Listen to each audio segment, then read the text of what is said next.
Well, good evening and welcome to our second episode in our new series for the Wednesday webcast on the alternative preparation course. Now, just before we go any further, let's just be very, very clear. This is not about bashing adoption or anything like that. We're very, very, very, very, very much not doing that. I don't know what other words to use, to be honest with you. We're just looking at it from the back end of adoption. So, a few years in, speaking to a few professionals over the next coming weeks. Yes. Just to be very clear. It's not a criticism of any adoption preparation courses that we may have been on or arranged in the past or future. But talk to us if you want to do that, because we'd be quite willing to contribute in some way, shape, or form. Yes, we're available for weddings, bar mitzvahs, and funerals. Exactly. We'll do anything for money, literally. Yeah. Today, I think the other thing to say is that we're working on the whole presumption that adoption is okay. And we all know that we have lots of questions. If anyone was on Twitter today, you will know that lots of people have lots of questions. We'll maybe get to that later. But with no... Do we have to? Please? No, we don't cry have to. Today, to be honest. Yeah. It's our podcast and we can do what we want. Yeah. It's true. Anyway, without further ado, in our midst, we have a rather fantastic guest, Vicki McKeown. Hello, Vicki. Hi, thanks for having me. You're very welcome. I'm very welcome, because you're like one of those grown-ups in my life, aren't you? If you ask me enough times, I will end up doing it. This shows that. Yeah. I've known Vicki for a few years, but every time I say, I go, come on the podcast, and eventually you said yes. I'm really pleased, so that's good. Vicki, tell us a little bit about yourself, because you wear many hats that brings you to the point of what's your connection with adoption and how did you get there? Yeah. So I'm a therapist at an adoption therapy service in the Northeast. I'm also a qualified social worker, although I've never worked in statutory. I think that's important to say, but have a background in safeguarding and have worked doing the therapy side in adoption for the last 5 years now. So doing dyadic family therapy with parents and children and young people. You also do the EMDR thing, don't you? Yes, we use EMDR to process the trauma. We're laughing because for the podcast I'm doing like the universal symbol for EMDR. Yeah, stands for eye movement, desensitization, reprocessing. I nearly got you there that time, didn't I? Got you on the rocks already early on. So we're talking about adoption today. So Vicki, tell me, we're thinking about how do we get people ready for adoption? How do we, if we could go right back to the day one before everything and all aspirations, tell us about your perspective and your experience of working with adoptive families and adopters. Yeah, well, I think regularly in therapy when talking to adopters, we have the conversation of sort of what they wish they'd known before adopting or before starting out on that journey. And I definitely think people need to be prepared for the fact that adoption isn't just a one-off event, it's a lifelong journey. And I know I mentioned on Twitter the other day that I think training needs to happen at every single stage of the process. And I think the initial training that I'm sure you'll have both been on, I think that's absolutely fantastic when it comes to preparing adopters for young children. I think we need more training throughout the adoption journey, but in teenage years and as other things come up later in life. What I found that I wish that adopters have told me that they wish they knew is how much work it was going to take, especially when you first get a child placed with you. It takes a lot of time, effort and energy, and you really have to funnel that attachment and spend a lot of time with your adoptive child. I think that's made particularly difficult if you've adopted siblings, because both need that disrupted attachment repaired, so you need to spend a lot of time with them. The feedback has been that actually it's not traditional parenting, so actually some people have found that their networks and family have really not supported their parenting style, and that's been really difficult and isolating. So I think my big bit of advice would be reach out to help find your new network, as it were, find other adopters and other people that have been through similar experiences to you, and don't be afraid to ask for help. Lots of families that come to therapy, it's because they've reached crisis point. Yeah. People can apply for the ASF straight away or very early on, don't wait for crisis point. If you need that support, don't be afraid to ask. I think often, why do you think people, sorry, I'm going to butt in because you've literally ran through like 10,000 things already. So don't worry. Why do you think that people are not coming for help earlier? Is there do you see themes, or is it unique reasons? I think a few things really is because you do have lots of training, don't you, before you adopt? So you think, well, I should know this, but actually it's very different when you've got a child living in your home and putting it into practice. So I think that's one thing in terms of people saying, oh God, I've forgotten everything I've learned. And so they daren't ask or sort of put their hands up and say, I need a bit of a refresher.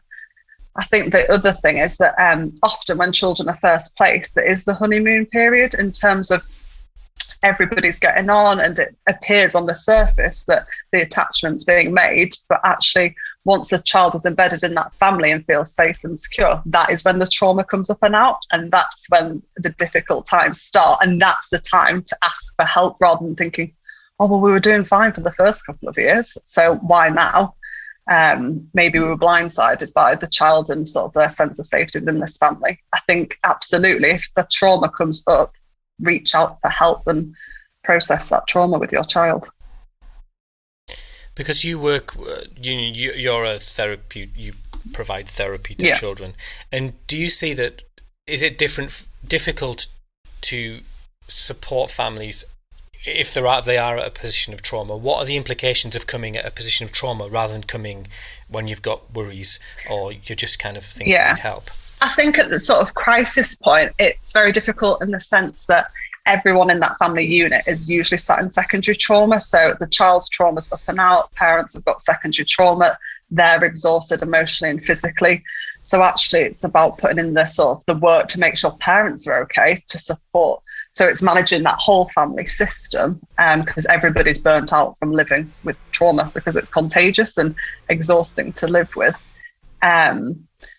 So as I say, the sort of initially it's reducing that overwhelm and then almost going back and then focusing on processing the early childhood trauma. Initially, it's just reducing the overwhelm and all the big feelings that everybody's experiencing on a day-to-day basis.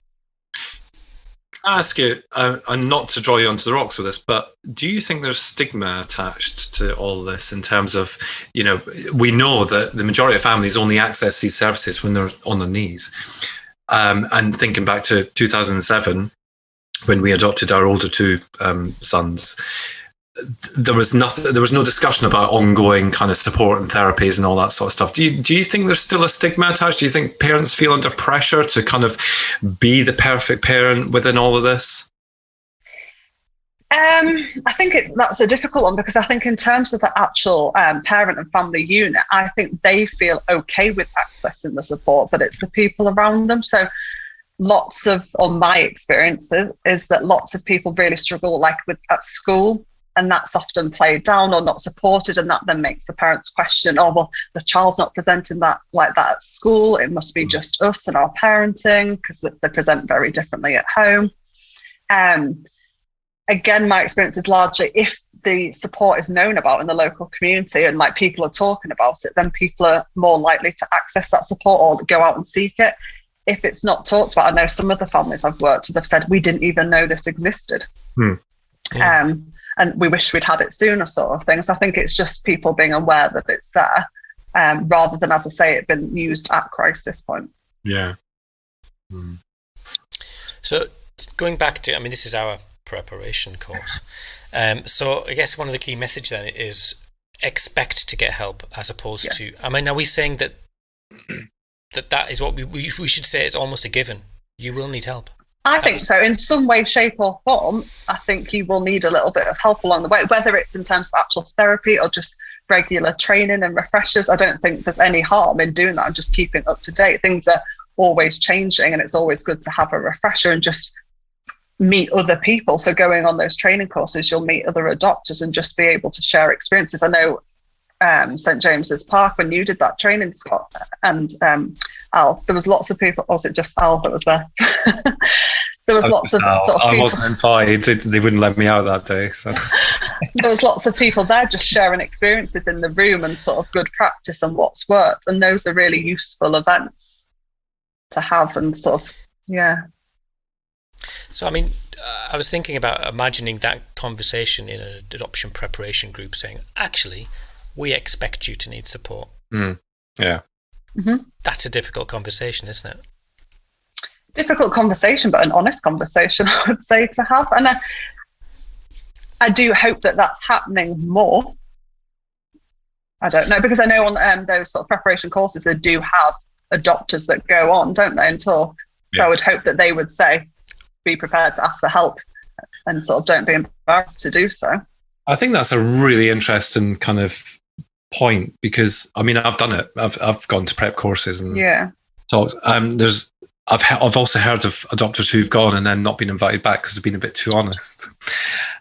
And I guess there is a balance in it, isn't there? Mm-hmm. But I don't know. It's one of those things. I mean, I wish I had known.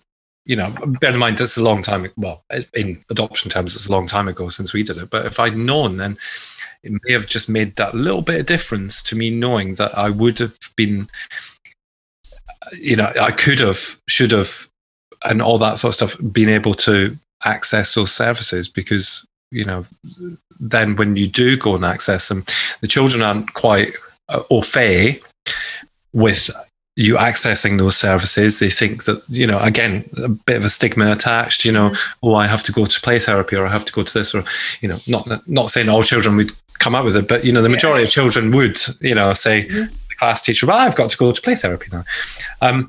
So I guess there is a balance to it. And I'm kind of questioning, knowing some of the agencies that we deal with, and some of the kind of social workers that we deal with as well, how we balance that kind of message without, I don't want to say putting people off, because we, you know, if people have gotten that far in the process, and they're obviously keen in some way, shape, or form. But how do we word that? How do we get around that?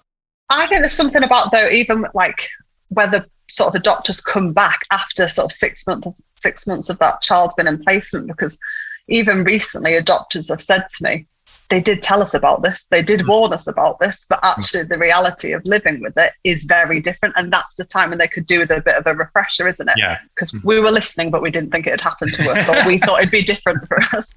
So I think there's something about coming back quite early, just to regroup and refresh.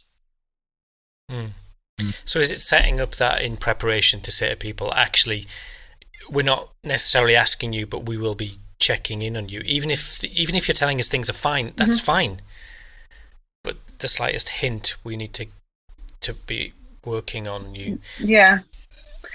And sorry, I was just going to say, my experience recently is with some post-adoption social workers. Some of them are absolutely fantastic and will just naturally regularly check in and pick up the phone and say, how are you getting on, how are things at home, school? And that makes a massive difference, because then the times when it isn't going well, those adopters feel able to say, well, actually, no, we're going through a tricky time at the moment, because they've already got that established relationship. Yeah. I'm thinking that's quite a journey, though. I'm thinking about me coming as a prospective adopter. I can't have children, so I decided I want to adopt. I've got my fostering hat on. Adopt. Different podcast, different week. But then you're saying to me, you two are stood in the front, and, you know, we've got Vicky, social worker, we've got Scott, parent, and you're saying to me, you will always have social workers involved in your life, potentially. That's a big ask, isn't it? Because that's not what I signed up for, is it?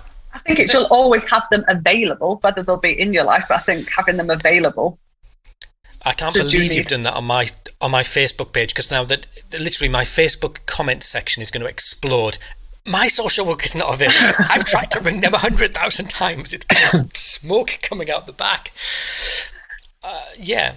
But when we say like 65% of families experience violence, you know, that at some point it's more are than aren't going to need help, aren't they? Yeah, definitely. And I think that's sort of an issue that I come across in therapy, in terms of sort of the violence that comes up due to the trauma being triggered, and how we have to respond to that, support parents to manage it. And quite often it requires a sort of a safeguarding referral.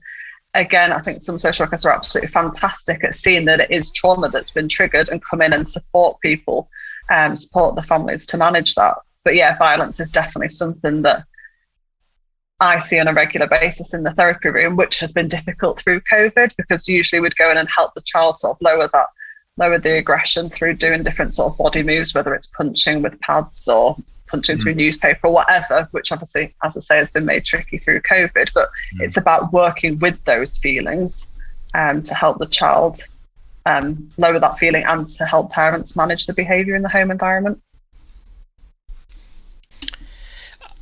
I know I'm doing a lot of talking, Scott, but I know that you're overwhelmed with having had a new haircut. you're just bathing in the glow of your newfound freedom. Unlike these people who just shave their heads, some of us, don't we, Vicky? We have to actually make a point of stuff, Yes. I feel 5 stone lighter this evening, but thank you for mentioning that. And you move faster through the house because of the less drag. I'm like, one thing that I was thinking of was in relation to preparation of adopters from a therapeutic perspective. How much of your work do you? I know that the fund, like things like the Adoption Support Fund, is set up for children, but I know you work outside of the fund and you work in all kinds of ways. Mm-hmm. How much of your work that you do is actually not supporting, but working with adoptive parents? And what sort of work are you doing? Well, in private practice at the moment, I've got a few adult clients that are adopters that have come to see me because their own childhood trauma has been triggered by their child. And I've got some adoptive parents that are seeing me privately due to sort of the secondary trauma that they're experiencing. In terms of when they come to the adoption therapy service that I work with, they do sort of participate in an adult assessment before their child starts therapy. So that should bring things to light in terms of, does this parent perhaps need to go away and process some things themselves? It really highlights sort of what might be triggered for them in the room, because absolutely you need to know yourself, because your child will notice and pick out on every insecurity you possibly have. So you need to be prepared to manage that and be resilient enough to sort of see behind the behaviour and see everything they throw at you, and when they're rejecting you, sort of see behind the behaviour and where that stems from in terms of early childhood trauma. Here's a thought. Do you think prospective adopters should have therapy? I think everybody would benefit from therapy, but yes, I do think. Yeah, I know I would. Yeah, and that's how you earn your living, right? That answered, isn't it? Sales pitch done. That one out. Vicky is available at all major retailers. You can. No, I do think all adopters would benefit from some, just again through the different sort of stages of therapy, because when we're actually into that sort of main trauma processing, it can be really difficult to witness your child going through that and reliving and remembering things that were really traumatic for them. That for the parent can be really traumatizing to witness. So actually the parents need that safe space to be able to go away and process what they're witnessing. And I mean, even recently a dad said to me about sort of the process, be prepared to feel uncomfortable. That would be the main message I'd give sort of prospective adopters. It can be an uncomfortable journey at some points in terms of the trauma that comes up, in terms of when sort of a child's regressing and they need you to go in and meet the early child's need, that baby part of them, sort of, so be prepared to feel uncomfortable. But even that is difficult for some people, isn't it? And they might need that separate space to go away and work through that. Well, that makes me feel really vulnerable or exposed. And that's something that they need to work through or be supported to work through. Yeah, because I think that in terms of parents feeling or thinking they need therapy, I think they kind of relate that more to their potentially why they've come to adoption. So, if it's been because of their sorry, I just rattled my microphone. Oh, I can. He's on edge. Like I can see. He's just like, oh, but it's not. Normally that sort of thing is reserved in our heads for people who've not been able to have their own children. And I guess there's kind of this recurring thing about the foster carers as well. Foster carers get ongoing training. They get on. And why how could we apply that to adoption? Given there are a number of parents who want to just disappear when that adoption order is granted. They potentially will come back in 12 months, 18 months, 2 years, 5 years, whatever, But so how 3 hours. Yeah. So I guess there's a lot of questions about this. But how could we kind of just keep in touch? I know we've talked about adoption support workers, but how could we just kind of raise that kind of awareness of the fact that there is going to be that thing going on? I think just having support groups. Again, last week I was talking to a social worker, and she was asking me, did I know of any sort of support groups, sort of coffee mornings that were happening in terms of, especially through COVID, she's found that adopters were really isolated, and actually they needed that space to talk to other people experiencing the same things.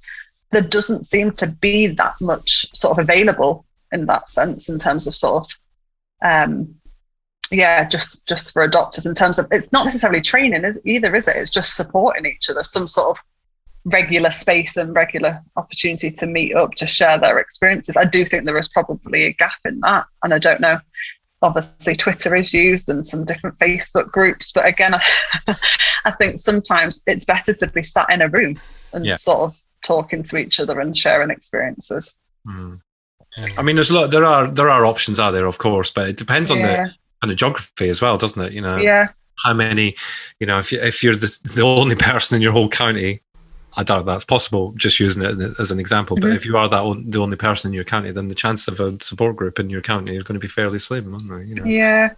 And I do think those adopters that I work with that have sort of ended up linking up with other adopters or have met through different things, that looks and seems really beneficial for both parties in terms of, especially if they're at different stages or they've got different age children, that can very much sort of share experiences and what was helpful or what support's out there, especially in terms of education, in terms of getting help around that. They seem to sort of know what's out there and can share those links with people. Yeah. There's there's a lot of people commenting, and I hope they're nice comments. No, they're evil. They're not really. Yeah. No.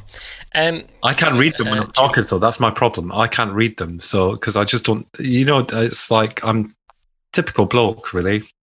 Can't multitask at all.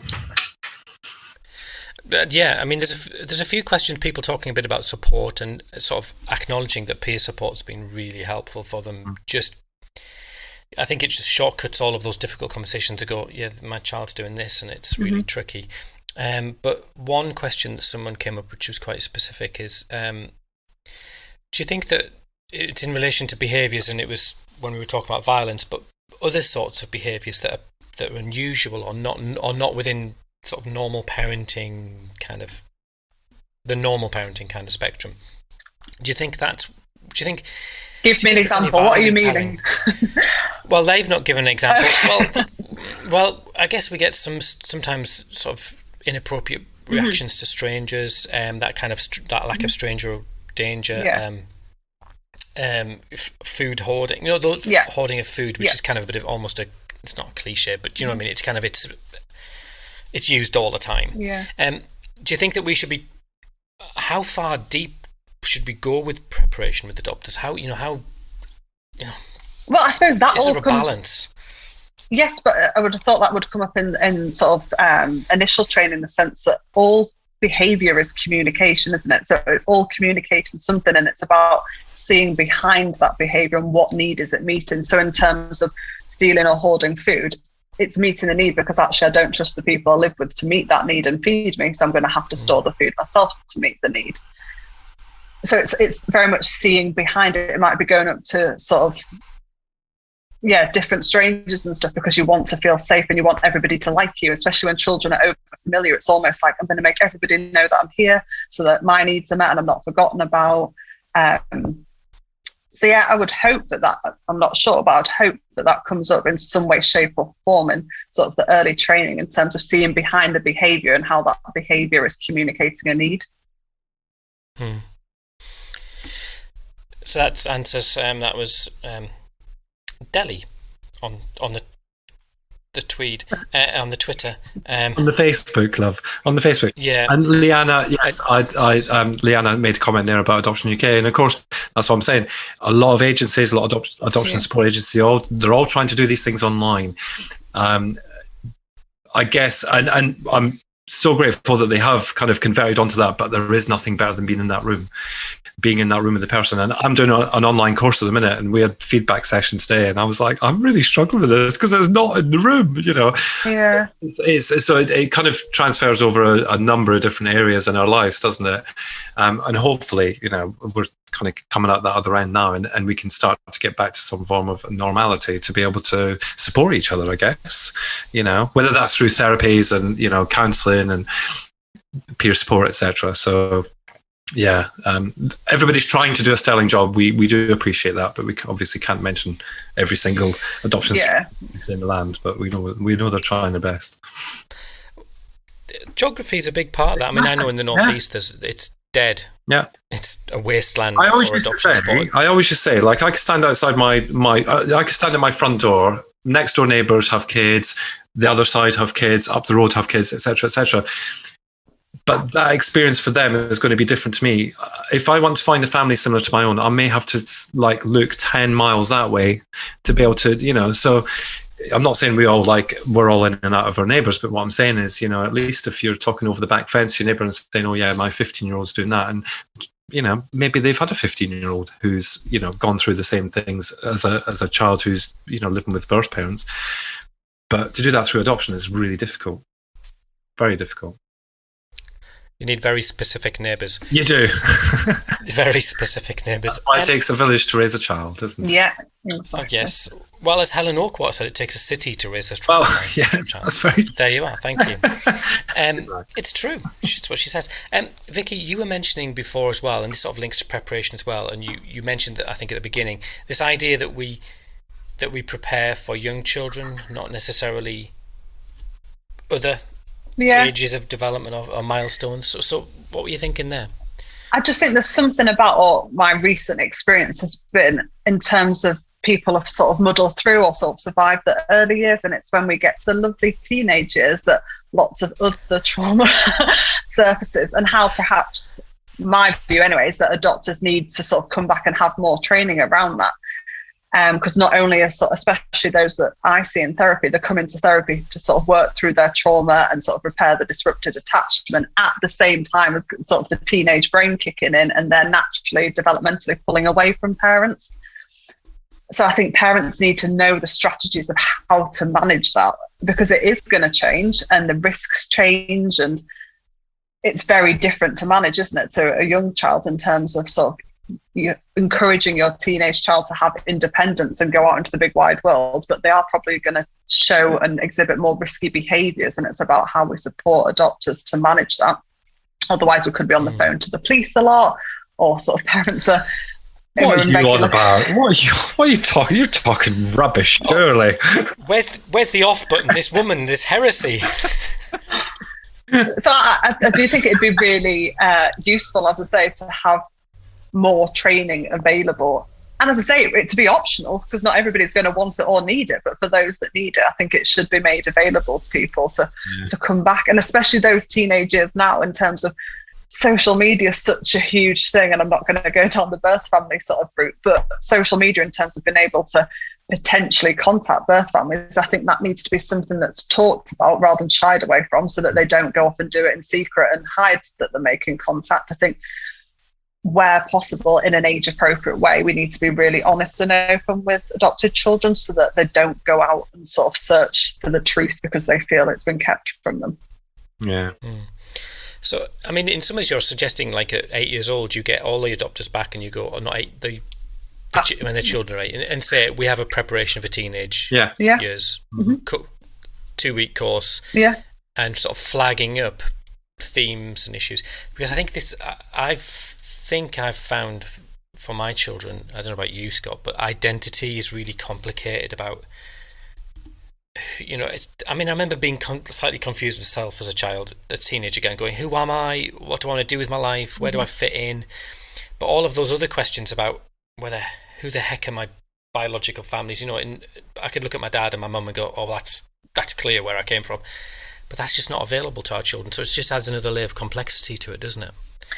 Absolutely. And I mean, even in terms of life story books, the quality of them vary massively, don't they? And so actually sometimes for some young people, reading their life story and having an understanding of that is enough for them, if it's a good quality life story book, where some it leaves more questions than answers, doesn't it? And so actually, I still don't know anything, so I'm going to go and seek out these birth parents to find out the answers. So I think the quality of life story books play a big part in how how much young people want to go out and sort of find things out for themselves in later years.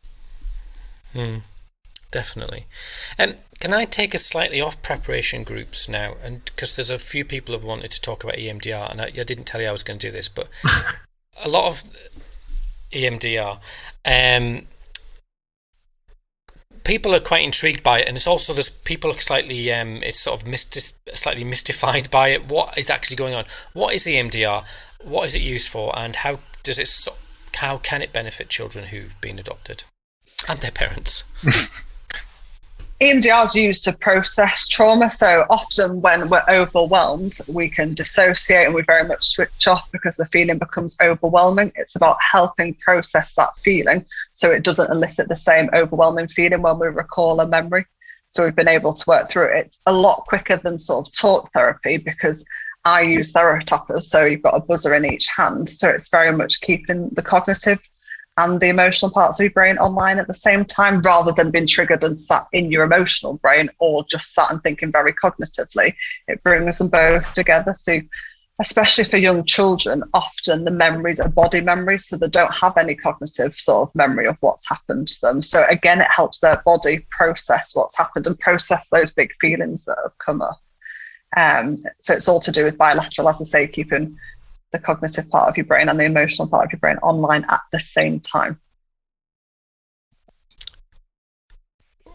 Yeah, you've kind of blinded us with science there, clearly. A little bit. Yeah, Scott, you actually might have triggered Scott. Yeah. I'm not sure. As if I wasn't triggered already, but whatever. Scott's having a moment. Maybe can we have an intervention? It's something that I think probably a lot of us have heard of. I think that I've heard of it from a friend, shall we say. I'm not going to mention any names. And apparently, it was Al, actually. What? The friend? Yeah, my only friend.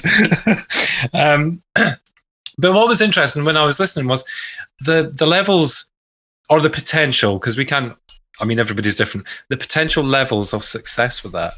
But making the recipient understand that it's not just, how am I going to word this without offending you? It's not just some airy-fairy kind of idea, because like on first impression, that's how that. Yeah. No offense, but that's how it comes. No, definitely. And I think unless you've tried it, it's really difficult to explain. And I think people are often very skeptical of it. Yeah. And it does just have a bigger shift in terms of processing things a lot quicker. So is that to do with the kind of less talk thing? Yeah. Because as I say, it's almost forcing you to sit with that feeling as well. Because often when we get an overwhelming feeling, we want to, I'll stop thinking about it, I'll shut that off, or I'll go very cognitive and just start talking about it. It brings it both together to actually process that memory. Yeah. It's almost sort of refiling it in your brain. See, I'm glad I asked that question now, because now that actually makes a lot more sense than when Al explained it to me. Yeah, I probably said, and then there's like, do these things with your hands, and then you have these feelings, and it all goes away. And that's obviously how they explained it to you, did they, Al? Yeah. I think maybe that was electric shocks they were giving me. I'm not sure. That was something else. Oh, dear. Yeah. Or was it a taser? I can't quite recall. That's really interesting, but it does sound like that it's something that, trauma is probably a recurring theme for a lot of children who've experienced, who are experiencing adopting. And you mentioned before this unfolding of adoption. Yeah. I'm not going to draw you onto the rocks of what you think about adoption, but I'm not going to do that. No. So definitely not. What about?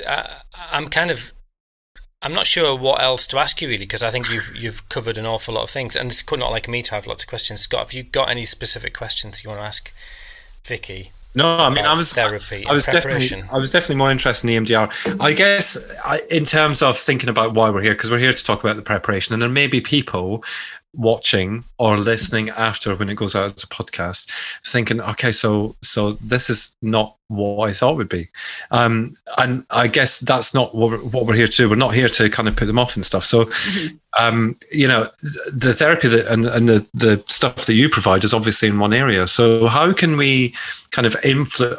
What can we do to? I don't want to use that word influence because we're not here to influence particularly. But how can we make sure that people are able to access this kind of stuff all over? Which is a hard question to answer, I know. But what's your thoughts on that? I do hope it is becoming more readily available, as I say, through the Adoption Support Fund and sort of local authorities having preferred providers. I do hope that there is a range of different sorts of therapies out there to meet the child's needs. Yeah. At whatever sort of stage they need them. And as I say, very much to meet the needs. So some children do need sort of play therapy. Some children do need trauma processing. It'll massively vary depending on the need of the child. And I think it's important, and I know it is starting to be talked about a lot more now in terms of all children have experienced a loss. And I think often adopters, or what I've read and what people are saying, is in terms of we want to adopt a child as young as possible. All children, babies included, have experienced the trauma. Yeah. And I think sometimes adopters aren't necessarily prepared for the reality of what sort of that in utero trauma might have been and how that will present itself in years to come. And again, there might not that there's not enough training on that, because even when I'm reading PARS, it does imply that social workers are sort of telling people like your child might have experienced sort of alcohol, drugs, domestic violence when in utero. Yeah. But again, I think it's about what does that look like in terms of the child's behaviour as they get older. So again, I think it's just being prepared for every possibility. And as I say, don't be afraid to ask for help or just ask questions in terms of, oh, my child's presenting with this. Do I need a bit of support with it? Is this normal? How should I respond to it? How should I manage? Because again, some of the behaviours, a bit like you asked earlier, Al, in terms of that question, adopters can be worried about telling school or family members, oh, my child's doing this, especially if it's unusual behaviour. They don't want to tell others that it's happening. But again, it's sort of ending that stigma, isn't it? And asking for help and talking about it and really normalising that this is what happens and this is what adopted children can and often do go through. Yeah. Do you think people sometimes struggle because they perhaps do have a prospective adopter, they have the child permanency report, and it sort of maybe does mention this stuff in passing in utero, but then part of them wants to say, yeah, but that was 5 years ago. And they haven't got a memory. So yeah. He's getting very aren't you just being a wishy-washy liberal social work type? I mean, what sort of behaviours can you attribute that far on to that trauma? Well, I was just thinking then in terms of sort of experiences that have happened in utero, even in terms of domestic violence, whether it's sort of a baby before they're born has heard a lot of shouting, you will see a young child sort of startle quite a lot in terms of when there's loud noises and stuff. So their body remembers in sort of terms of loud noises equals danger.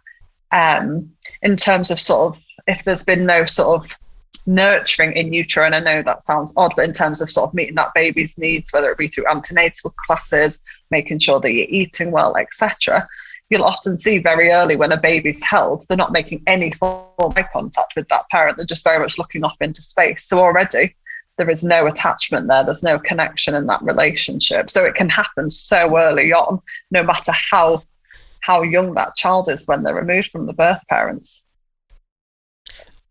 But that's a difficult conversation in preparation. Yeah, well, yeah, definitely. Yeah. Because there's been lots in the media this week about siblings. I know that the hashtag You Can Adopt kind of is leaning towards raising awareness of sibling groups. And I don't know about you, Scott, but I've seen often you have this, it's quite common to see an older child who's experienced a lot of adversity, and then a younger child who's come into care straight away, their siblings, and so parents will say, oh, well, we want it as young as possible. Is that being too callous? Well, I'll say it. I'm not sure that would happen quite like that these days, Al, of course. No, but someone said, well, there's a 4-year-old and their 1-year-old sibling. Yeah. And people go, oh, we'll get a 1-year-old if we take the 4-year-old. Yes, okay, I see. Sorry, I thought you meant saying we only want the young one. Not sure. Well, I think people might do that as well. Well, they might. Maybe my cynical black heart. But then they anticipate a level of need in the older child. and kind of go, oh, but the younger one's fine. Does that create a dynamic when children have different behaviours in the home and similar story but different manifestation and experience? Yeah, definitely. And I think that's why in terms of adopting siblings, you need to be prepared for the level of work that you're going to need to put in. It's an absolute full-time job in terms of really putting in the time and effort with that attachment stuff. I know when families first come to therapy, a big chunk of the first sort of few weeks and months are focused on attachment and all the attachment games. And one mum said to me only recently, she didn't realise how important they were because she used to moan that I was getting her to do them every day. But actually, she could have been told in the preparation stages or early on before her children came to therapy, sort of 9, 10, that she could have spent years previously doing all of that attachment work and those attachment games. But she was sort of bringing up her children doing the traditional parenting that you would with sort of a biological child, not realising that actually they really needed to funnel all this attachment and pull back all of the control. It's interesting. That is interesting, because I'm now inclined to think, perhaps social workers doing the kind of training and preparation, whilst that's important, don't get me wrong, it is important, actually to have that kind of view from the sidelines and that support going through the process, even into the early days of placement. Yes, we all want to be parents, that's why we're here. But we also need to understand that this isn't a traditional kind of parenting scenario where we can just, either parent the way our parents did or not, depending on what way you swing. But to have that kind of support from the early stages, and at least until the adoption order goes through, and to see the kind of the support and advantage. I'll tell you, this is 2 weeks in the trot. I'm having good ideas. I need to stop this. I don't know what is going on. Write this one down out. Write this one down. Yeah, because to have that support, going through the process. I've said that 3 times now, but that would make such a massive impact to have that from day one. Yeah. I'm assuming it's down to resources, though, not for lack of people wanting to do that. I'm assuming it's because of resources that are needed to do that. I would hope so. But if, any agencies are listening, just make sure you put a little C next to it and then my name, and we're all good. Thank you. Excellent. But that begs the question then, like all early intervention in adoptive homes is going to save money later on, isn't it? It's going to bear fruit in adolescence and adulthood and stuff. Yeah. Ooh. Absolutely. Definitely needed at every stage of the process. And I know you mentioned teenagers there briefly, Al, but I do think, I don't know what the statistics are, but I do think there's a lot more teenagers that are potentially going back into the care system. So I do think that needs some attention, and that it does worry me. Well, I think she's like human clickbait. She is literally like human clickbait, where that is just, there's been a massive Twitter fight today about numbers of children returning to care. So you're just trying to wind up our very kind listener. But I agree, because I think that, had I had the opportunity, probably after having my children for a few years and knowing what we were going through, to then think about the teenage years. Now, we were very lucky, touch wood, we're going through it again with the third, but we were very lucky where the teenage years didn't really hit until about 15, 16. But I wish we'd had that kind of opportunity to kind of return to it and just, speak to even just other adopters who'd been through different kind of experiences. A lot of that comes down to peer support, I know. But, when it's kind of facilitated and what's available in terms of the support that you can access in terms of the ASF and, adoption support and stuff, I think that could make a really big impact when you've been in it for a few years. Because you're not thinking about the teenage years, you're not thinking about when they turn 18, and you're certainly not thinking about beyond 18 when you first adopt. And I think an advantage of doing sort of training with parents is if your young person still doesn't want to access therapy or support, that's okay. It's equipping the parents to manage and support their young person through those years. Yeah. We had Peter Jacob on last year, who's sort of an NVR expert, for want of a better phrase. And he talked, I've done some NVR training, and one of the things they talked about support was finding therapeutic support. And they sort of saying that, don't just because you've got a sister mean that your sister's helpful. Don't presume that the people who are meant to support you actually get this. And it was about really developing, with a practitioner, support that's effective, having really difficult conversations and finding people who get it. And that just seems so important. I think I mentioned it last week. I've got a friend who's got in a similar circumstance to me with his kids, and every now and then he just messages me and he says, "Oh, this is crap." And I kind of go, "Yep." And it's like this shortcut conversation, because he doesn't need to kind of go into and I'm not going to say, "Oh, just do this." Mm-hmm. If they were mine, put in some firm boundaries, and you go, "I doesn't need that." It's not Scott, by the way. I do have another friend. Yeah, he is more than one friend. Just saying.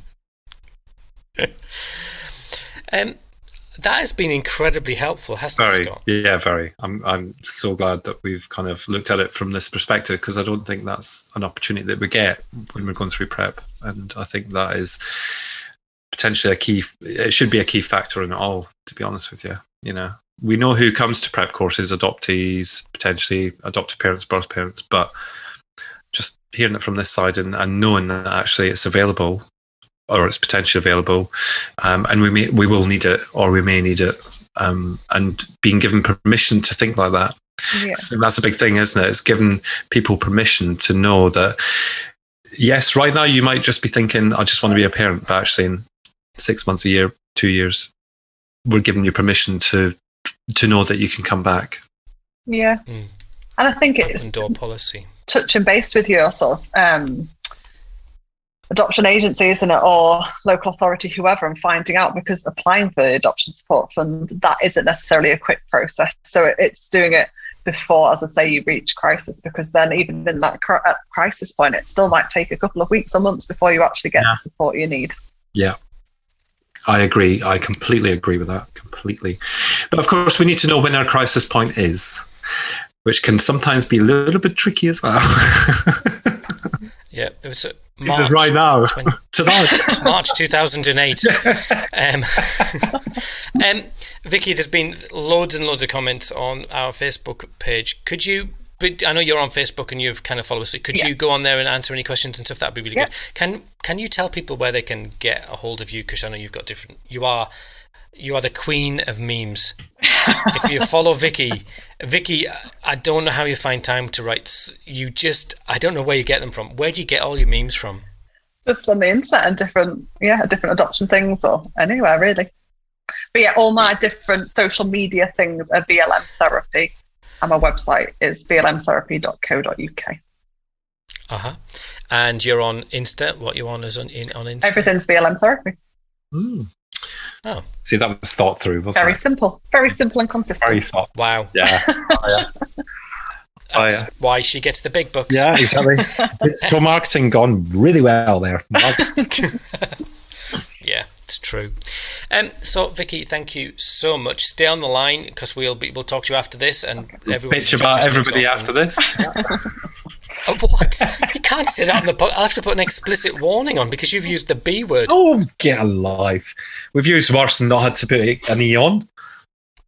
Well, I'll bleep it out anyway. Anyway, sorry, Vicki, I apologise for Scott's vulgar and coarse language. You being a lady.